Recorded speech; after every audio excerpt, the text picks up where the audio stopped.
Sinfdoshingga erga tegsang nimalar bo'ladi? Onda sonda bilmasdan sansirab gapirib qo'yasan. Umidnonga chiqib ket. Ana qilsam san eriyman-da. Lekin ering jahlini chiqarganda Atiladan sansirash mezza. Uchar Umid sen nima qilaman?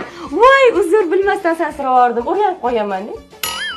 Zebomam shanbalikka kiygan kiyimini oila sarpasi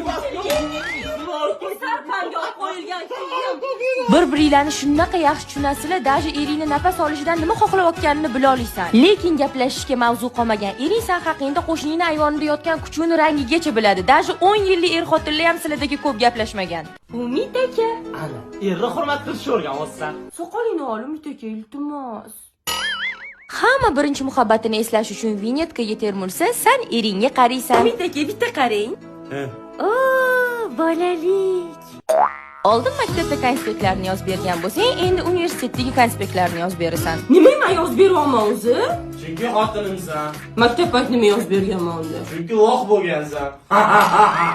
Sinfdoshing bo'lgani uchun bolalikdagi ayblarni hammasini yuziga solib mazax qilsang bo'ladi. Unisi oldinchisini to'pincha shapkasiga kiyasiz, jenski. Mujskoy вообще. Cham jenskiyda qazg'oyam yuqtirib olgansiz o'shanda boshingizga, to'g'rimi? Da.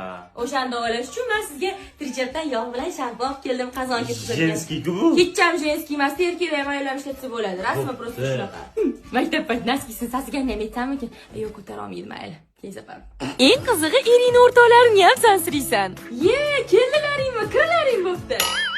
Qaytarasan, achib qolmaydigan bo'ldi. Shuni yevorlaring, senlar Mahmud nechun qo'ymagansan? Sen yo'qib berish kerakmi?